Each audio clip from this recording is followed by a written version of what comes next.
श्रीकृष्ण परमात्मने नमः। श्रीमद्भगवद्गीता अतः द्वितीयोऽध्यायः सांख्ययोगः। 22వ శ్లోకం। वांसांसि जीर्णानि यथा विहाय नवानि गृह्णाति नरोपराणि तथा शरीराणि विहाय जीर्णा न्यन्यानि संयाति नवानि देहि। నిఘంటువు యథా ఏ విధముగా నరహ మానవుడు జీర్ణాని జీర్ణమైనట్టి వాంసాంసి వస్త్రములను విహాయ త్యజించి అపరాణి ఇతరములైన నవాని నూతనములైన వానిని అంటే క్రొత్త వస్త్రములను గృహ్ణాతి గ్రహించునో తథా అట్లే దేహి జీవాత్మ జీర్ణాని ప్రాత శరీరాన్ని శరీరములను విహాయ వీడి అన్యాని ఇతరములైన నవాని క్రొత్త శరీరములను సంయాతి పొందును। ఈ శ్లోకం చాలా చాలా ముఖ్యమైనది। భావం చూస్తే మానవుడు జీర్ణ వస్త్రములను త్యజించి నూతన వస్త్రములను ధరించినట్లు జీవాత్మ పాత శరీరములను వీడి నూతన శరీరములను పొందును అని తెలియపరుస్తున్నారు। ఈ శ్లోకం ఆత్మ యొక్క నిత్యత్వాన్ని శరీరాదుల అనినిత్యతను చక్కగా బోధించున్నది। ఇందులోని ఉపమానము పండిత పామరులకు సుగ్రాహ్యము, దేహభీతి కలిగిన వారికి ఈ శ్లోకం చక్కని ఓదార్పు, ఆత్మజ్ఞులకు ఊరట। గీతలోని ఈ శ్లోకం చాలా ప్రసిద్ధమైనది, ప్రశంసనీయమైనది కూడా। మనిషి వేరు, మనిషి ధరించే దుస్తులు వేరు, అలాగే ఆత్మ వేరు, ఆత్మకు ఆచ్ఛాదనంగా ఉండే దేహాలు వేరు, దేహం వేరు, దేహంలో వెలిగే అంతర్యామి వేరు। ఒక మనిషి మరణించినప్పుడు సహజంగా ఆ వ్యక్తి యొక్క బంధువులకు, సఖులకు, సమీపస్తులకు ఎనలేని దుఃఖం కలుగుతుంది। కారణం ఆ మరణించిన వ్యక్తి శారీరకంగా వారి మధ్య లేకపోవడం వలన। అజ్ఞానులు అంటే మనలో ఎక్కువ మంది ఈ శరీరము శాశ్వతము అనుకుంటాం। అందుచేతనే ఈ శరీరం మృత్యువాత పడినప్పుడు మనం దుఃఖిస్తాం, సర్వస్వం కోల్పోయినట్లుగా భావిస్తాం। కానీ ఈ శ్లోకం చదివి అర్థం చేసుకుంటే మనందరికీ ఎంతో ఉపశమనం తప్పక కలుగుతుంది। చిరిగిపోయిన పాత వస్త్రాలను వదిలేస్తాం, అలాగే వదిలివేస్తున్నందుకు బాధపడం, పైగా సంతోషిస్తాం కూడా। ఇది మానవ నైజం।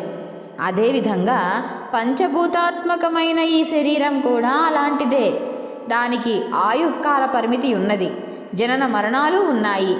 ఈ శరీరాలు శాశ్వతాలు కావు, మొదట లేవు, మధ్యలో ఆకృతి కొనివచ్చాయి। బ్రతికినంతకాలం షడ్వికారాలకు లోనై జరా రుజాగ్రాస్తమైన వ్యాధులతోనూ సమస్యలతోనూ సతమతమై శాంతి లేక విశ్రాంతి లేక విసిగి వేసారి చివరికి జీర్ణమై కృంగి కృషించి బాధలను భరించలేక ఈ తనువు ఇంకా చాలు అనిపిస్తాయి ఈ శరీరాలు।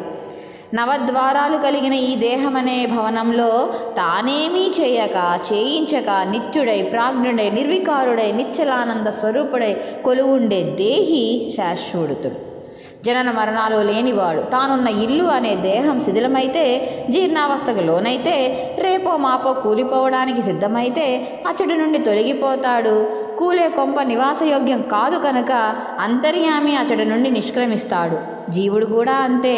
ఎలాగంటే మనిషి జీర్ణించిన వస్త్రాన్ని త్యజించి అన్యము నూతనమైన వస్త్రాన్ని ఏ విధంగా సంతోషంగా ధరిస్తాడో ఆ విధంగా మనిషి అంటే శరీరం కాదు, దేహేంద్రియ మనోబుద్ధులు కావు, మనిషి యొక్క వాస్తవ తత్వం అని తెలుపుతుంది।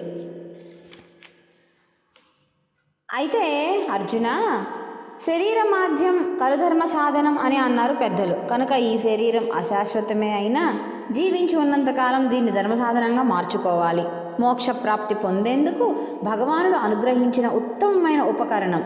దీనిని శుభ్రంగా, ఆరోగ్యంగా, సద్గుణాలకు నిలయంగా మలుచు ఇంద్రియ మనోబుద్ధులను ముకుందుని చరణారవిందములపై మళ్లించు తనువు శాశ్వతమన్న సత్యాన్ని గుర్తెరిగి శాశ్వత ఆనందాన్ని ఇచ్చే కైవల్య సాధన కావించవలసినదిగా భర్తృహృదయ తన వైరాగ్య శతకంలో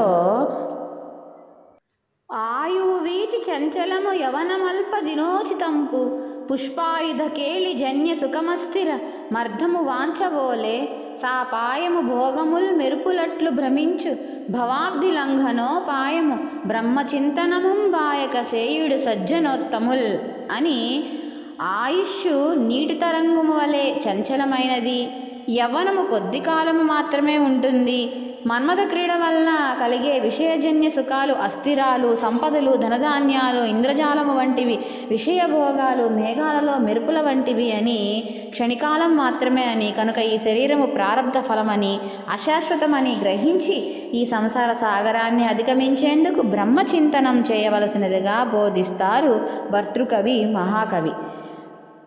అయితే ఈ శ్లోకంలో శరీరాన్ని జీర్ణ వస్త్రంతో పోల్చి చక్కగా చెప్పబడింది. అలాగే నిత్యమై ఆత్మతత్వాన్ని కూడా చెప్పారు. కనుక ఈ దేహమందు అహంకార మమకారాలను విడిచి శాశ్వతానందాన్ని సమకూర్చి హరిచింతనం చేయటం ముముక్షువుల కర్తవ్యం. కృష్ణార్పణం. సర్వం కృష్ణార్పణం.